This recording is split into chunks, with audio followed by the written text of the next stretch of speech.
Thanks for watching episode 10 of the Irish Inside podcast. I'm Ethan. I'm Effie. I'm Tommy. And today we had the honor of interviewing Mr. Mitch Gilfillan, who's a very well-respected lawyer in Peoria as well as around the country.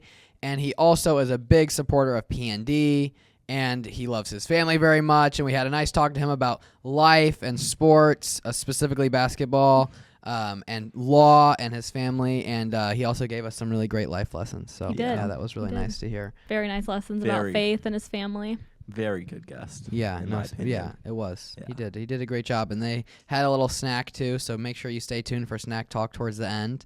I think some of our most diverse ratings on this one. So there we go. For sure. We got our first 10.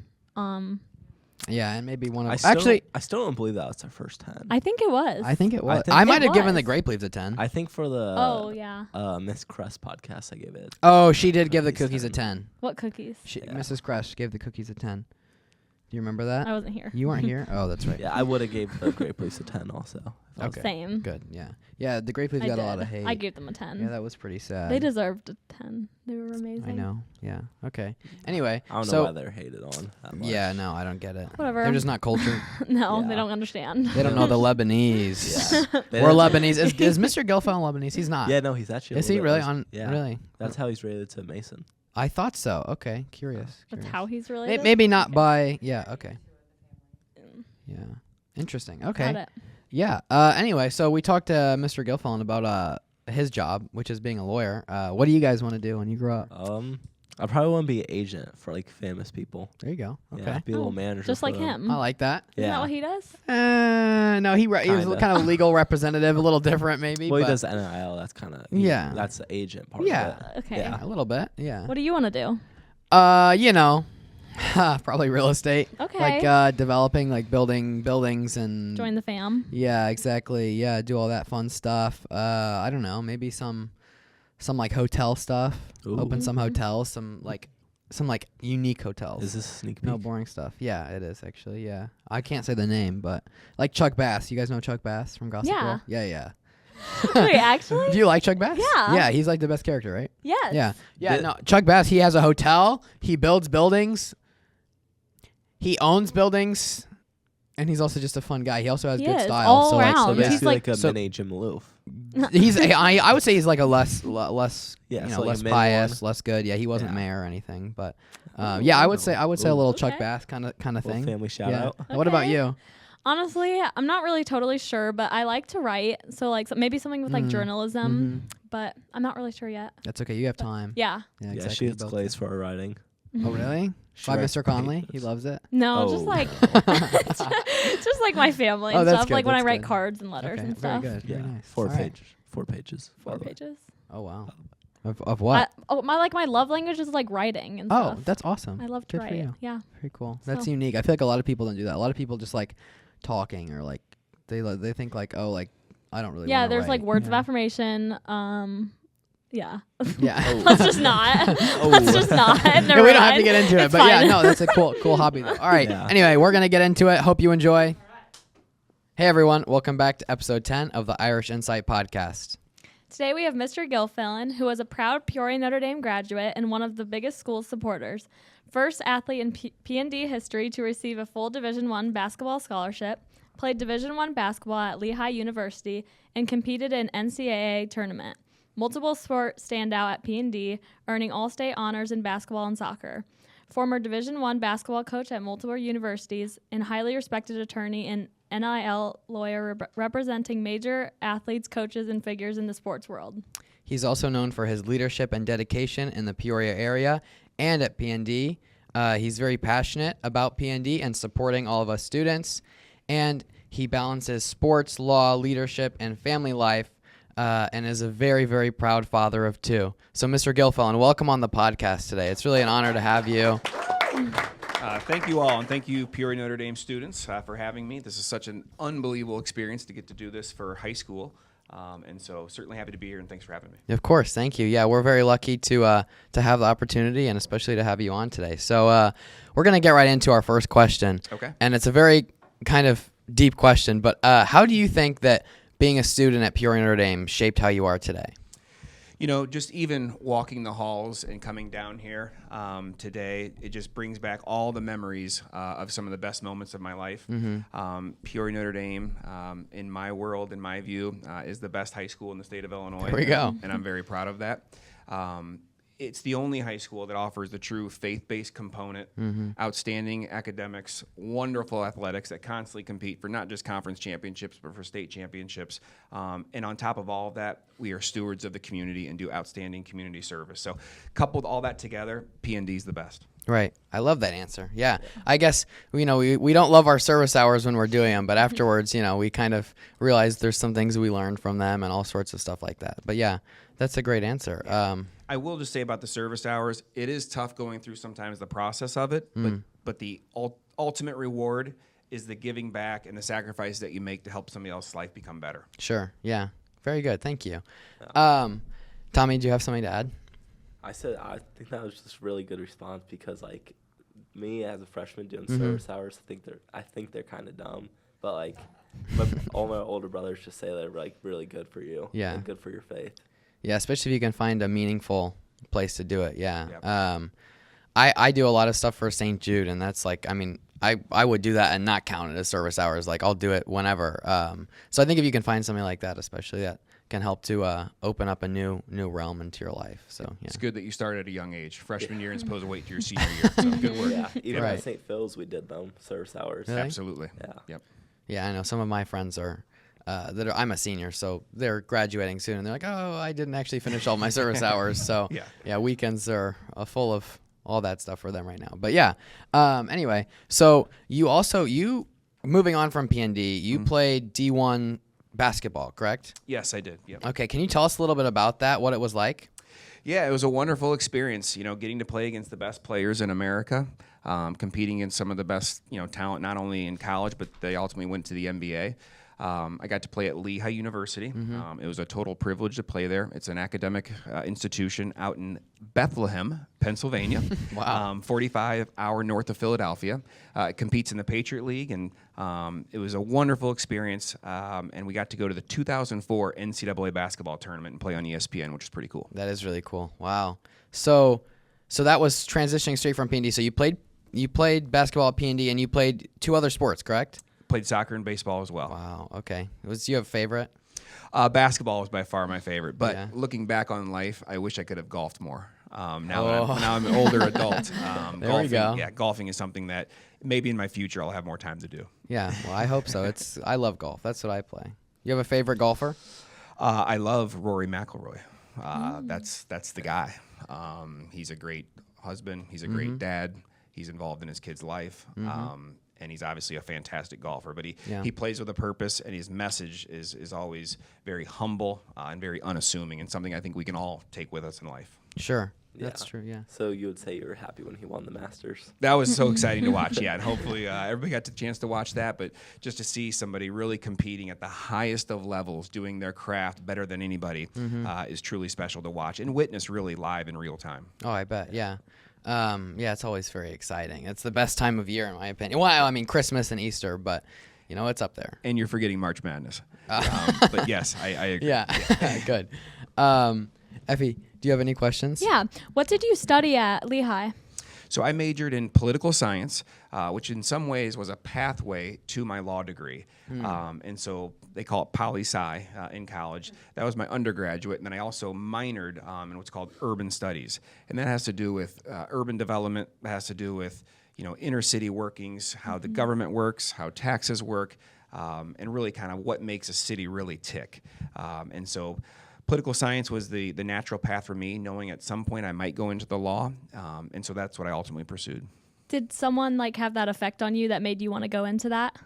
Growing up a little bit around the law in my life, my dad, Paul Gilfillan, who was a Spalding graduate himself, and also a 3-sport athlete, he actually played college football at Illinois State University, but also was a lawyer and a judge. And so I was kind of around the law throughout most of my life. And so it was some ways was a natural progression from where I came from as a kid to ultimately what I'm doing now as an adult. That's amazing. Yep. So what made you go into coaching after studying law? Excellent question. So I went to law school at Valparaiso University in Valparaiso, Indiana. And after I graduated law school, the financial crisis in 2008 and 2009 hit, and I had a job in New York City that was ultimately rescinded just based on the financial times. And so I was kind of left after my law school graduating year on not sure what to do or where I was going to go. And my college basketball coach called me and he's like, hey, do you have any interest in getting into coaching? You've always mentioned that. Well, fast forward 6.5, 7 years later, I was sorry about that. I was ultimately a college basketball coach for the first part of my adult working life. So I had the opportunity to coach college basketball at the highest level, Division I at Ball State University, Southern Illinois Edwardsville, and then Illinois State University. So great question, but it's interesting how my law path didn't start for about 6 or 7 years. Yeah. So you transferred. So you had your law degree, and you coached, and then you went back to law. Is there anything that kind of brought you back? There was, and it was my family, and it was the opportunity to be more involved in my kid's life. The college coaching profession, it doesn't matter if it's basketball, if it's track, if it's tennis, if it's football. To be a college coach, you have to dedicate 365 days a year to that profession. Right. That means you can practice on Christmas Day at noon, and that's normal. That means you don't have summers off. That means you have to miss weddings, you have to miss birthdays, you have to miss major, impactful events in your life. Sure. And when my daughter was 1 or 2 years old, I started realizing how much I was going to miss, and that was not something I was willing to sacrifice. And so to be more a part of their life and to be more involved in their life, it was something that I voluntarily decided to give up and then ultimately go into law. That's wonderful. Yeah. So you'd say that's what changed it from from coaching to law? Yeah, well, more or less. And I was just at a point in my career, I'm thinking, man, this is a really risky business. Yeah. Think about this. And this is for all the students out there that may end up getting into coaching someday. It's wonderful to give back, to mentor, to train, students, to be there for them. But at the college level, it's truly your job. You're basing your entire career on their performance. So think about that. I recruit kids to come play for us, and I need them to make jump shots. And if they don't make jump shots, we don't win the game. Yeah. So in some ways, you're investing your career in the hands of 18 to 22-year-olds, which can be incredibly risky. So to that point, I think there was some natural risk associated with that profession. And practicing law in our wonderful city here in Peoria was so natural for me to come back to, and I'm glad I made that decision. So about law specifically, we know a little bit about, would you tell us some more details about what specifically you do? Yeah, no, good question. So I work at the Quinn Johnson Law Firm here in Peoria, Illinois. It's one of the larger downstate law firms in the state of Illinois. I've got incredible partners that I work with, really, really strong legal minds, people that are, in my world, the smartest of the smart people that I deal with. And so I'm very, very lucky to be surrounded by them. As far as law and what I do a lot of medical malpractice defense work. I do some corporate transactional stuff. I do some family law, and then the area of law that gets the most love, or I guess the most popular, is sports. And so I'm certainly connected in the sports world because of my past as a coach, because of my past as a player, and so I'm able to dabble kind of a little bit of both. Sure. Very cool. And so you were just at the courtroom before this, is that right? I was. Busy guy. Yeah. We're very lucky. Justice never sleeps. Yeah. So I was in court this morning and was in Rock Island yesterday for a hearing. Wow. And so as a part of my practice, I travel the state and appear in quite a few counties. Good. Yeah. Very cool. So what do you say your favorite law to do is, NIL or whatever? Yeah, that's the great part about law is that it's vast. There's a lot of different areas you can go into. I very much enjoy representing doctors and hospitals that are being alleged to have done something wrong to a patient and trying to get them the best outcome possible. And that includes sometimes going to a jury trial. I love going to trials and putting on our case in front of 12 members of the community. And that could be here in Peoria, that could be in Bloomington, that could be up in Chicago. And to me, that's one of the most rewarding parts of the law is being a trial litigator. But like I said, the most fun part of being in my law practice, again, that gets the most attention is really the sports side of it. Yeah. People like hearing stories of, oh, you just met with coaches from the Big Ten, or oh, you just talked to a player that was a McDonald's All-American. Those type of things I think is what excites people, not some of the more mundane day-to-day stuff. Yeah, one of our pictures you have, you're sitting with Grant Williams. I think that was Yeah. Grant Williams plays for the Charlotte Hornets, and I think Matt Barnes was in another one of them. And those guys, I think it might be the next one there. The guys, that's at the NBA Players Top 100 camp out in Rock Hill, South Carolina, where we're putting on educational classes to these top prospects. And these are kids that are truly the best of the best in the top 50, top 100 in America. And so, that was a class that we put on. And, Grant Williams is a terrific guy. And Matt Barnes has a podcast, one of the best podcasts called All the Smoke. Yeah. It's one of the most well-known podcasts. But those guys are no different than any of us. They obviously are exceptional basketball players, but they are down-to-earth, good people with the right intentions. And so I was certainly humbled to be with them. Yeah. That's very cool. Yeah, we can dive into those pictures a little bit. They look pretty cool. Is that you and your family? Yes, these are my two daughters, Hadley and Harper Gilfillan, who are at St. Philomena. Shout out to the Tigers if anybody's out there. Yes.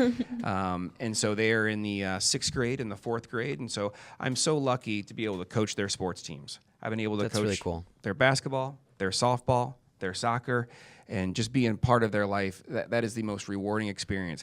I could tell you some of what you may think is the coolest stories of being at somebody's house in Beverly Hills, or something that just sounds so like, nothing compares just to being involved in your kid's life and coaching them and being a part and watching them have fun and try to succeed. Yeah, that's very nice. It looks like they won a trophy there too. Yeah, I can't remember what tournament that was. I think it was at Bethel Lutheran. If you scroll back to it there, but I believe that was in Bethel Lutheran and Morton, and we either won the 3rd place or consolation. So that was not the crown. Right. To be very clear. And those kids heard about it. No, I'm kidding. Yeah. Who is that? This is Andre Drummond, who's a former top 10 pick in the NBA draft.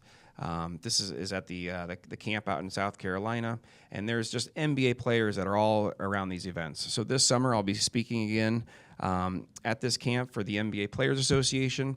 Some highlighted names that are going to be there are Rajon Rondo. I think Kevin Garnett might be there. And so lots of NBA guys are at these events trying to help the next generation develop and ultimately grow their game.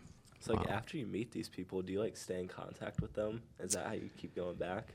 Yeah, it's an interesting dynamic because a lot of times you want to, let me get a selfie, let me get a picture, sure. let me talk to them and stuff. But when you're working with them or they're asking you for advice, I'm not in a position necessarily to be a fan or to be, oh my gosh, you're so cool. That's not really my role. Am I impressed with their credentials? Am I impressed that they're making $25-30 million a year? That's cool. Good for them. But at the core of it, they are all just like every one of us. And nobody is better, nobody is worse than anybody else. We are all unique in our own way, and we all have something to offer and bring to the table. So all the limelight, all that stuff, that's cool, but it's fleeting, and it's not what real life is about. Very cool. What about this one? This was out at NBA All-Star Weekend in Los Angeles about a couple months ago. And so one of my closest friends is Sean Livingston, who's there in the picture. As you know, he's probably the top basketball player to ever come out of the city of Peoria. He was the number 4 overall pick back in 2004. And Sean does a lot of work with the NBA Players Association. And there's some other guys in there. Eddie Curry's in the back there. He's a former 1 or 2 pick. Colin Sexton, I think, is the one next to me. He's the point guard, I believe, for the Bulls now. And Wilson Chandler's back there in the back. And then what the kids know, the big TikTok and Instagram guy, is Lethal Shooter. He's on the far left there. He's got millions and millions of followers.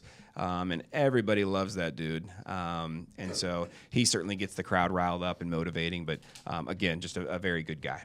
Very cool. Yeah, that's a cool picture. So this association, what does that entail? I don't know much about this. No, yeah, very, very good question. So the NBA Players Association is essentially the players' union where they speak up about what players' rights should be, bargaining issues that are going on in the NBA. Sure. And so they're more so arguing and trying to benefit the players. And so this particular event had to do with some of the top EYBL teams in America and kind of, working with those kids and teaching them about NIL. Teaching them about the transfer portal, teaching them about revenue sharing and things that are really going on in college athletics.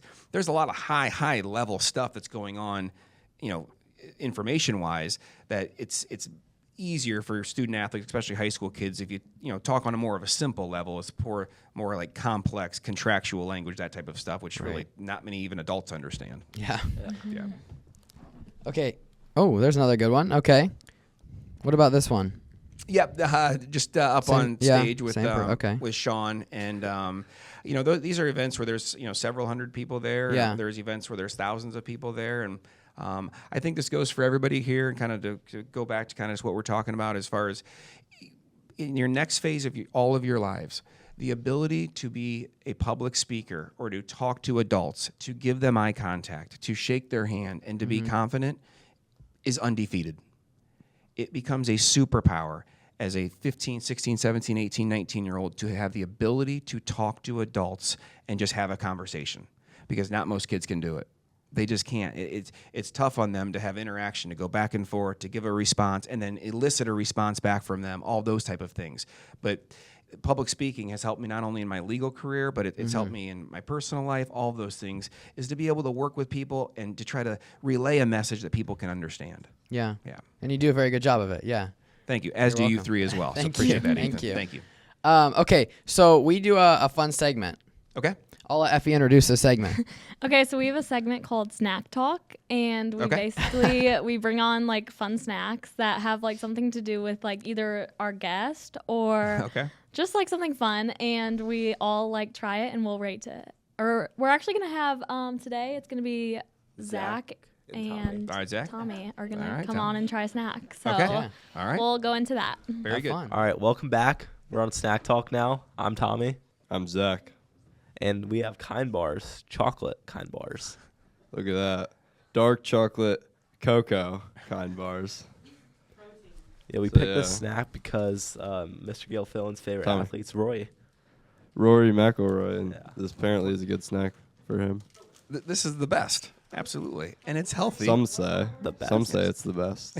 Not the biggest. Macaroni. McIlroy. And it's His favorite snack, right? Yeah. Yeah. Apparently he loves a protein bar. Rory. Yes. Makes me. When you said that, I was like, 28 carbs. It's pretty good, right? For a light snack. We can run those off, right? Yeah. Are we having these snacks? Well, for carb maxing, that's Okay. pretty good. Yeah. Let's Yeah. max. It's carb max. Carb max. Are we all going to try them? Yeah, at the same yep. time? All right. 3, 2, 1. Success. Zach's not sure yet. That's better than I've had. Because I've had the strawberry banana kind bar. Wasn't a fan. Yeah. No thanks. Not a fan. And This- normally, I like strawberry banana things. So it surprised me. Well, this is really good. But to hear it's Rory McIlroy's favorite, Might be the Excites cherry me. on top. absolutely. No. This is good. It's healthy. It's quick. It's easy. Sometimes in a work life, it supplements a meal when you're on the move or you're on the go. I don't always advise that, but it's better than a lot of other alternatives. And I will say this.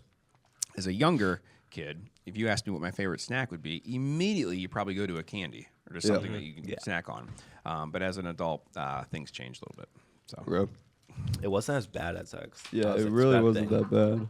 I mean, I feel like a lot of hate's coming from over here. Everyone's hyping up to be bad, but Yeah. it was kind Okay. of dry, but Are we going to rate it out of 10? you can go. I'm going to give it a 4. Out of 10, Yeah, I'm going to give it a 4. It just wasn't that enjoyable. I'll give it like a 6. A solid 6. I'll go with a 9.5. Wow. Okay. A 4? That's pretty rough. Yeah, that was I rough. don't like that I can still taste it. Like, I still have to chew. It's just, it lasts in my mouth a Do while. you just want it to dissolve and the taste to go away? Well, Yes, I don't. That's called water. I don't like I don't like very chocolatey things. Like Okay. very chocolate. I'm more of like a savory over sweet guy. Oh yeah. So note to self for next show, no chocolate for Zach. Yes. Yeah. But I have something better. We've had some rough Okay. snack talks. Now we have P&D cookies. candy cookies. Oh my Yeah. goodness. Here, This. Yes. Are we allowed to taste test this too? Yes. Yeah, definitely. Okay. And I'll happily rate these as well. I will too. they're fresh. Just baked this morning. Yeah, these are really good. Yeah, that's a 9. 9.2. You guys, being back at Notre Dame, this is one of the best things was our lunches. And to have these to finish every single lunch, this gets the 10 out of 10. Oh, Absolutely. look at that. Yes. I don't know if we've ever had a perfect score. Maybe the salsa that we had. I don't know about the salsa. I didn't give it. Got some coffee for you here too. Oh, look at that. Something to wash it. This is quite the show. Something to wash it down. I'll be back weekly, and so thank you all so Yeah, much. Very you're much. welcome. All right. We're gonna bring back on Ethan and Effie. All right. Yeah. Thank you. Thank you. All right, I have to say that snack that you had, that's one of my favorites as well. I have to say I didn't appreciate the Really? hate, Zach. Yeah, I love those things. Oh. I always have to have you got to have water with them because they get a little dry sometimes. Or but- coffee. Thank you. Or yeah, there you go. But yeah, no, those are super good. So yeah.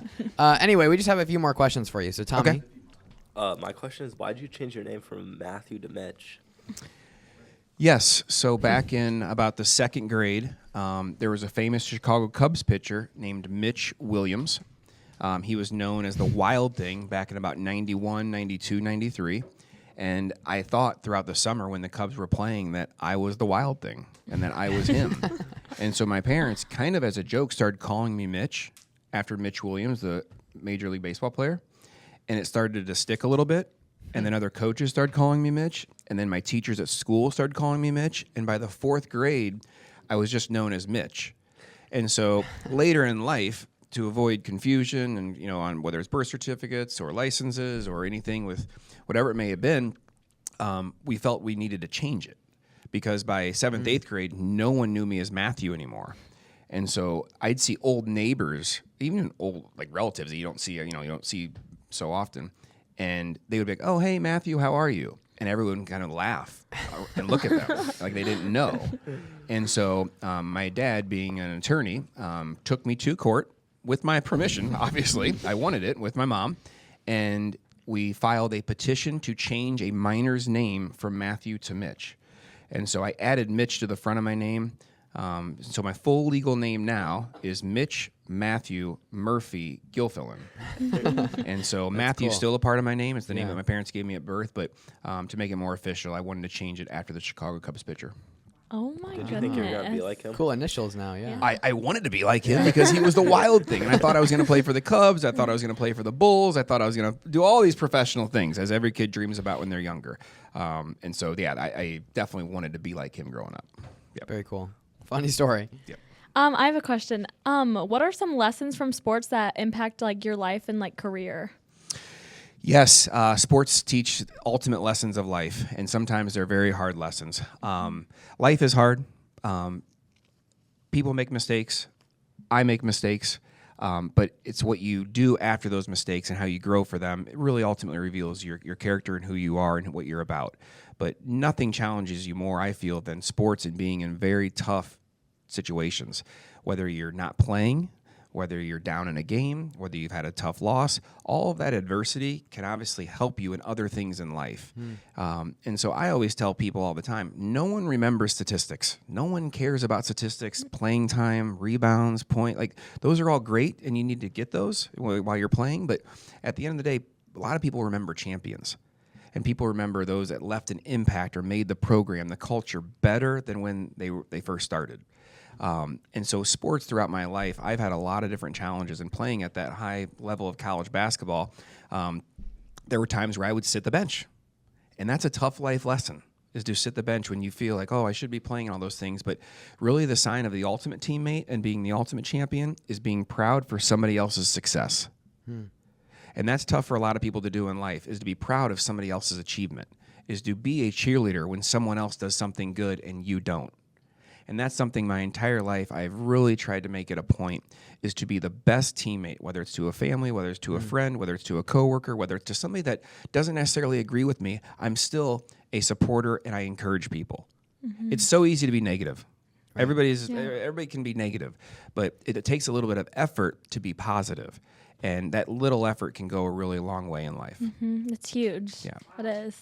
Yeah. Yeah. Wow.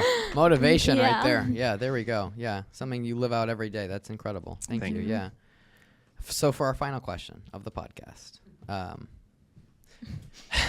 Big deal. No, but if you could pass the mic along to anyone else within our P&D community, inside the school, outside the school, anyone that you know, who would that be?